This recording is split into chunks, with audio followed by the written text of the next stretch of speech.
কক্সবাজার ভ্রমণের জন্য অন্যতম সুন্দর স্থান। ঢাকা থেকে কক্সবাজার ভ্রমণ শুধু একটি গন্তব্যে পৌঁছানোর যাত্রা নয়, এটি প্রকৃতির সান্নিধ্যে পৌঁছার একটি হৃদয়গ্রাহী অভিজ্ঞতা। আজ আপনাদের বলবো ঢাকা থেকে কক্সবাজার যাওয়ার একটি ভ্রমণের গল্প। আমি অনেকবার কক্সবাজার গিয়েছি, তবে এবারের গল্পটা একটু ভিন্ন। এবার আমার সাথে আছে আমার বন্ধু ও তাদের পরিবার।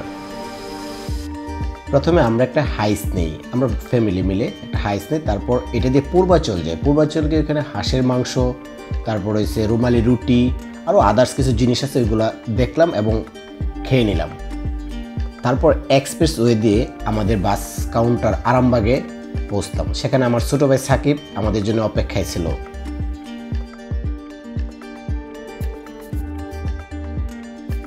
শ্যামলির হুন্দাই বাসে, যদিও কেটেছিলাম শুক্রবার, বৃহস্পতিবার কোনো টিকিট পাইনি, শুক্রবারে কেটেছিলাম। টিকিটের পড়েছিল পার পার্সন 2000 টাকা, তবে একটু এক্সপেন্সিভ। আপনারা নন এসি দিয়ে যেতে পারেন, 1000 থেকে 1100 টাকা টিকিট পড়বে পার পার্সন। তারপর একে একে বাসে উঠলাম। ছেলেমেয়েরা খুব খুশি, আনন্দে হই হুল্লো করতে শুরু করলো। আমাদের বাস রাত 11টার দিকে কাউন্টার ছেড়ে কক্সবাজারের উদ্দেশ্যে রওনা হয়। আমাদের সিটগুলো ছিল একদম ফ্রন্টে। আমরা আসলে আনন্দ করার জন্য যাচ্ছি, তো পিছনে ঘুমানোর মতো সময় ছিল না। আমরা আনন্দ করব সেই উদ্দেশ্যে সামনের সিটগুলো নেই। চলতে চলতে প্রায় 2 ঘন্টা চলার পর রাত 1টার দিকে কুমিল্লার জমজম হোটেলে যাত্রা বিরতি দিয়েছে। অবশ্য এসি গাড়ি সবগুলোতেই জমজমই দিয়ে থাকে। বাস থেকে নেমেই আমরা যার যার মতো হালকা খাবার খেয়ে নিলাম। আমি অবশ্য খিচুড়ি খেয়েছি। খিচুড়ির দাম, এখানে সব খাবারই একটু দাম বেশি, দাম দর করে অর্ডার করতে হবে এখানে। যাত্রা বিরতির পর আমরা একে একে আবার বাসে উঠলাম। যান্ত্রিক জীবন থেকে মুক্তি পেতে দেখতে দেখতে আমরা চট্টগ্রাম পৌঁছে গেলাম। ভোররাতে আমাদের বাস আবার বিরতি দিল ফোর সিজন হোটেল চট্টগ্রামের লোহাগড়ায়। কক্সবাজার পৌঁছানোর 20-30 মিনিট পূর্বে যে রাস্তাটুকু খুবই সুন্দর ছিল।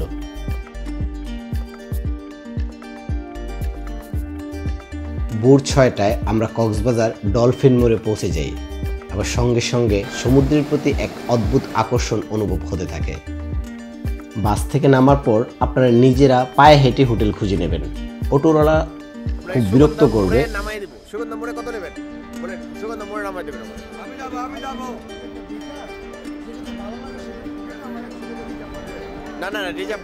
আমাদের হোটেল আগে থেকেই বুকিং ছিল। আমরা উঠেছিলাম কল্লুলে, আর হোটেলে ব্যাগ রেখে সোজা আমরা বিচে চলে যাই। বিচে যাওয়ার পর আমাদের আনন্দ যেন শেষ হয় না। সমুদ্রে গোসল করতে পেরে বাচ্চারা খুবই খুশি। আমরা কলা কিনে খেয়েছি, ছাতার নিচে বসে আড্ডা দিয়েছি। এক পাশে সমুদ্র, এক পাশে আড্ডা, মানে চেয়ারে বসে আড্ডা দেওয়া, এটা অন্যরকম অনুভূতি ছিল। আজকে কক্সবাজার অনেক বেশি জমজমাট। আমি এত দর্শনার্থী, এত পর্যটক আমি আমার জীবনে কোনো সময় দেখি নাই। প্রায় 10 লক্ষ লোকের সমাগম। একটু বেশি হয়ে গেল না?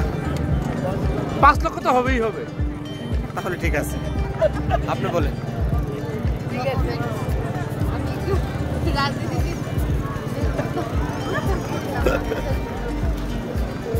আপনার অনুভূতিটা বলেন আজকের কক্সবাজারে এত মানুষ সম্পর্কে। নাই তোমার কাছে কিছু, আপনি বলেন, আপনি মন খারাপ কেন?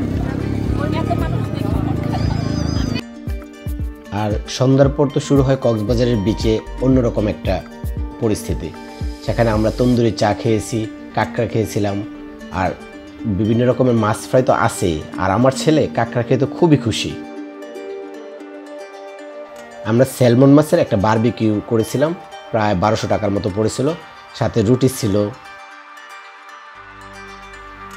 পরের দিন আমাদের গন্তব্য হচ্ছে মেরিন ড্রাইভ হয়ে ইনানি, পাটুয়ার টেক এবং পথে অন্যরকম সুন্দর যে জিনিসগুলো আছে সবগুলোই দেখব আমরা। মেরিন ড্রাইভ দিয়ে কিছুক্ষণ যাওয়ার পর চোখে পড়লো এক তরমুজ বিক্রেতা। আর কিছুক্ষণ যাওয়ার পর আমরা নেমেছিলাম কাঁকড়া বিচ নামে পরিচিত একটা বিচে।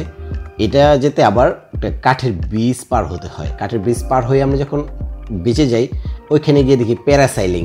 অবশ্য কাঁকড়া বিচ নামে পরিচিত থাকলেও কাঁকড়া বলতে কিছু নেই। প্যারাসাইলিং দেখলাম অনেক সুন্দর, প্যারাসাইলিংটা খুবই সুন্দর, এক্সপেন্সিভ। আমাদের মেরিন ড্রাইভের শেষ গন্তব্য ছিল পাটুয়া টেক।